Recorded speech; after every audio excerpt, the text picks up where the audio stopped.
चांदनी ने नाराजगी से जीभ निकालते हुए कहा, कौन जानता था कि वह 5वें क्रम पर है। मैं उससे परिचित नहीं थी। मनन ईश्वर का चेहरा सख्त हो गया। ओह, इसलिए क्योंकि तुम उससे परिचित नहीं थी, तुमने उसे चुनौती दे दी? क्या तुम 5 साल की बच्ची हो? बिल्कुल उल्टा है। जब तुम दुश्मन को नहीं जानती तो तुम्हें पहले उनकी ताकत का आकलन करना चाहिए था। तुम्हारी जांच कहाँ थी? तुम सिर्फ अपने प्रतिद्वंद्वी को जल्दी से हराने की सोच रही थी ताकि खुद को दिखा सको। असली लड़ाई में मानसिकता सबसे महत्वपूर्ण होती है और तुम्हारी मानसिकता हारने वाली थी।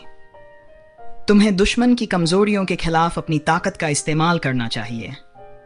गलत मानसिकता के साथ चाहे तुम कितनी भी मजबूत क्यों न हो, तुम असफल हो सकती हो। देखो, तेजस ने वही किया जो तुम्हें करना चाहिए था। उसने अपनी ताकत का इस्तेमाल तुम्हारी ताकत को रोकने के लिए किया। उसका पहला उद्देश्य तुम्हारी उड़ान को प्रतिबंधित करना था, इसलिए उसने अपने वायु ब्लेड का इस्तेमाल करके तुम्हारे सभी हवाई मार्गों को अवरुद्ध कर दिया। उस समय उसने पहले ही जीत प्राप्त कर ली थी। और हां, उसका युद्ध कौशल भी तुमसे कहीं बेहतर है। सबसे महत्वपूर्ण बात, उसने शुरू से अंत तक धैर्य बनाए रखा। तुम्हारा प्रदर्शन, तेजस ने इस लड़ाई में बहुत अच्छा किया, इसके लिए मैं उसकी तारीफ करता हूं। चांदनी ने सिर घुमाया और तेजस को देखा, जिसने हल्की मुस्कान के साथ क्षमा प्रार्थी भाव से जवाब दिया।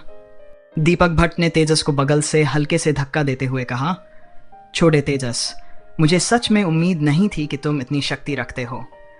क्या तुम मेरे संरक्षक बनना चाहोगे? मैंने सुना है कि जनजाति में हर शक्तिशाली दिव्य लोमड़ी का एक संरक्षक होता है। संरक्षक दिव्य लोमड़ियों की रक्षा करते हैं और यह एक महत्वपूर्ण कार्य है। तेजस ने उसकी ओर देखा और कहा, धन्यवाद, लेकिन आप मेरे जैसे अकुशल व्यक्ति के लिए इतना अच्छा अवसर बर्बाद कर रहे हैं। मैं सोचता हूं कि आपको यह काम किसी और को सौंप देना चाहिए। दीपक भट्ट ने आंखें घुमाई। क्या तुम्हें एहसास है कि तुम क्या खो रहे हो? तुम महान सेलेस्टियल फॉक्स विजन की रक्षा करने का मौका खो रहे हो। तेजस ने कंधे उचकाए और कुछ नहीं कहा। मनन ईश्वर की टिप्पणी जारी रही और स्वाभाविक रूप से गौरवलाल और जुबिन जेशान की लड़ाई की ओर बढ़ी। मनन ईश्वर ने सबसे पहले गौरवलाल पर ध्यान दिया। तुम अभी भी युद्ध में अधीर थे। अपनी छोटी बहन की तरह तुम अपने सबसे बड़े लाभ का पूरा उपयोग करने में विफल रहे। तुम जानते थे कि तुम्हारा प्रतिद्वंद्वी अपनी साधना के लाभ का उपयोग करके तुम्हारी वंश शक्ति को नष्ट कर रहा है, फिर भी तुमने अपनी रणनीति नहीं बदली। तुम्हारी हार उचित थी।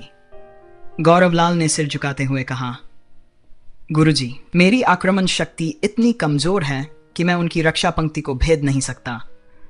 अगर वह मेरी ऊर्जा को खत्म करने का फैसला करते हैं तो मैं क्या कर सकता हूं? यह मेरे लिए बहुत नुकसानदेह है। अगर मैं प्रभावी होना चाहता हूं तो मुझे मजबूत आक्रामक क्षमताओं वाले साथी की जरूरत है। मनन ईश्वर ने सिर हिलाया। इस मामले में आप सही हैं। आपकी आक्रामक क्षमताएं आपकी रक्षा और नियंत्रण की तुलना में कमजोर हैं। हालांकि हर क्षमता की अपनी ताकत और कमजोरियां होती हैं और कमजोरियां सामान्य हैं।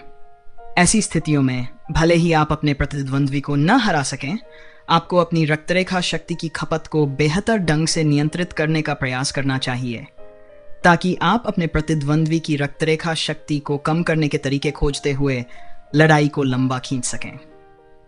उदाहरण के लिए, ऐसे क्षण चुनें जब आपका प्रतिद्वंद्वी अपनी रक्तरेखा शक्ति को तीव्र करता है। चौथे क्रम के विरुद्ध 5वें क्रम का यह नहीं है कि कोई मौका नहीं है। जी सर, गौरवलाल ने पूरी ईमानदारी से सिर झुकाते हुए कहा। मनन ईश्वर ने जुबिन जीशान की ओर मुड़ते हुए कहा, आपके पास भी कई समस्याएं हैं। ये जानते हुए कि उसका नियंत्रण मजबूत है, आपने शुरुआत में अधिक सावधानी क्यों नहीं बरती? हालांकि ये गौरवलाल के लिए भी थकाऊ था। आपने उसे कितनी बार मारा और उसने आपको कितना नुकसान पहुंचाया। यदि उसका हमला अधिक ताकतवर होता और आपकी रक्षा को तोड़ देता तो आप हार जाते।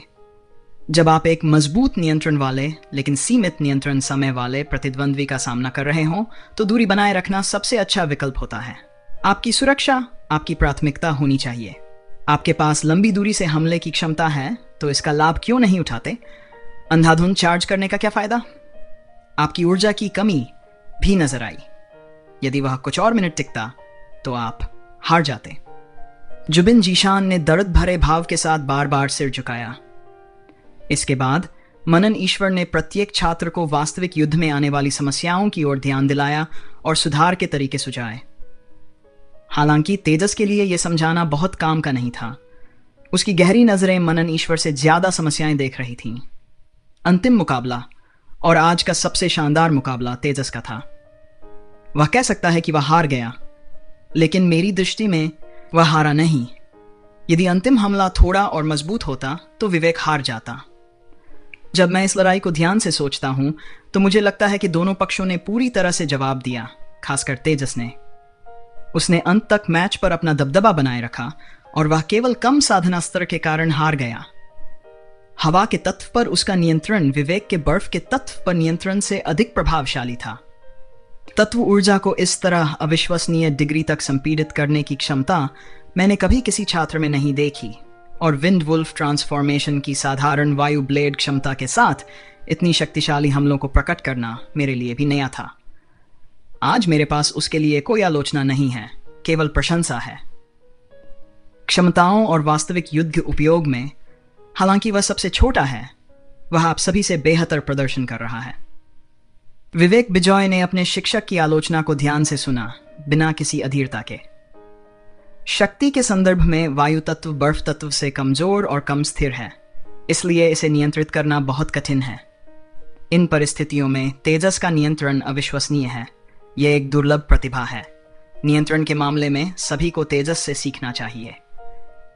आज के प्रायोगिक पाठ में तेजस ने 2 लड़ाइयों के बाद विशेष रूप से विवेक बिजॉय के खिलाफ खुद को साबित किया। इससे उसे सबका ध्यान मिला और उसकी ताकत की पहचान हुई। विंड वुल्फ ट्रांसफॉर्मेशन निस्संदेह सभी राक्षसी देव परिवर्तनों में सबसे कमजोर था। फिर भी तेजस ने इसे कुशलतापूर्वक उपयोग करते हुए विंड ब्लेड में महारत हासिल की और अपने साथी छात्रों की कमजोरियों को दूर किया। जब तेजस आराम करने जा रहा था, शिक्षकों ने उसे प्रायोगिक कक्षा के बाद बुलाया। हमारे साथ आओ, सिया राव ने मुस्कुराते हुए कहा।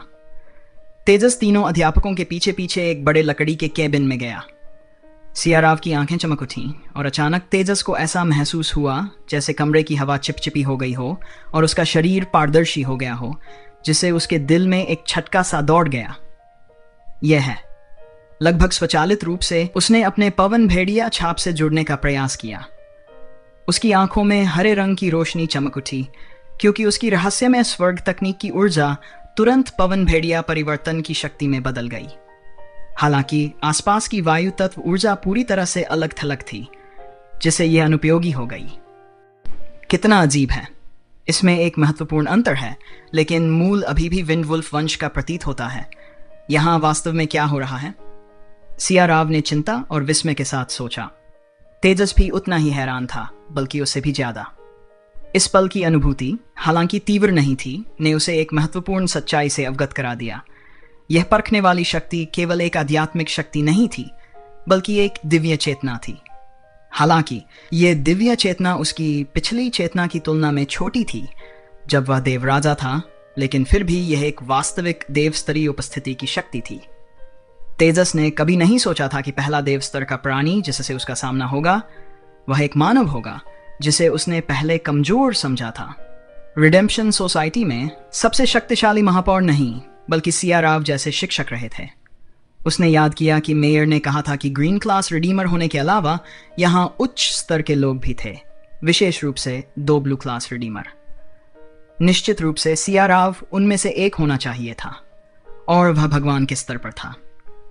बेशक सिया राव की दिव्य चेतना के साथ तेजस के लिए दिव्य चेतना के अंश का पता लगाना असंभव था। दिव्य चेतना के स्तरों के बीच एक विशाल अंतर होता है। भले ही तेजस की दिव्य चेतना का अंश कमजोर था, फिर भी यह एक देव राजा के स्तर का था, जो सिया राव से कहीं बेहतर था। क्या हो रहा है? गौतम लंकेश ने सिया राव से सवाल किया।